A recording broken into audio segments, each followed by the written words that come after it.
How quickly does Justin Fields get out there, Kevin? What do you think about that one? So I've looked at the schedule before.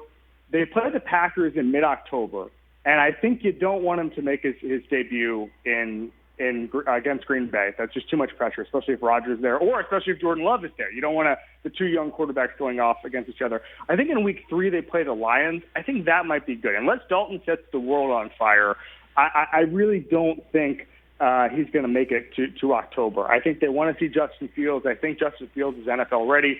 I think Matt Nagy has his flaws, certainly, but he can make quarterbacks better, and young quarterbacks particularly. We've seen that in the past. So I'm in favor of a September switch. I think it just gives them a little bit of cover to roll Andy Dalton out there the first couple of weeks. And it seems like, now that he's signed his rookie deal as well, it looks like Trevor Lawrence might be ready to be named the starter of the Jacksonville Jaguars, right? Kevin? I mean, it's just he hasn't been ready. He hasn't been ready. They're not ready. They're, the hoops that they are jumping through to make it seem like there's a process and then there's a scheme and then that there's an earning of a job, when we all know the coach who's trying to create that atmosphere took the job because Trevor Lawrence was being drafted, right, is really just some of the greatest, contortionism we've seen in the NFL in a long time. I'm enjoying it immensely. It's entertaining. I'll say the same thing about Lawrence I did about Burrow the year before, which is that Trevor Lawrence won this job probably last November. Okay, like the competition ended last November at Thanksgiving of 2020. I mean, they didn't go out and sign a big name.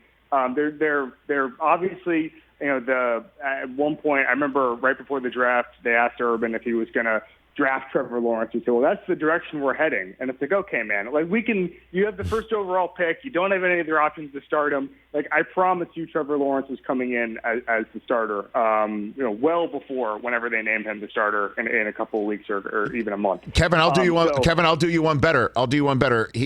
Trevor Lawrence won this job on, I just looked it up while you were talking, December 28th, 2019. That's when he went on a 67-yard touchdown run against Ohio State. That was the moment that he won the job. We just didn't know which team he was going to win the job with. We knew it. We just didn't know that at the time. Exactly. I mean, there's some players where you shouldn't even pretend. And I think now the whole red-shirting a rookie quarterback thing, it's a lost art. It's never going to happen again. These coaches are under too much pressure. And also, by the way, Rich, quarterbacks are coming in more NFL ready than they ever have been. I mean, it's like the whole 10,000-hour theory of these 7-on-7 leagues. These guys are throwing so much. I remember Andy Reid a couple of years ago used to say, the problem with college quarterbacks and things coaches used to complain about was that these guys weren't throwing in college. They were, and remember the 80s, the 90s, it was kind of rare to see a pro-style offense. Nowadays, these guys will throw, 300 times in a couple weeks if they play in the Big 12. So I think that it's a different type of quarterback, and they're more ready to start in September, October of their rookie year than maybe a quarterback 10, 15 years ago. Hey, you watched all the way to the end. Thanks for that. Watch more right here.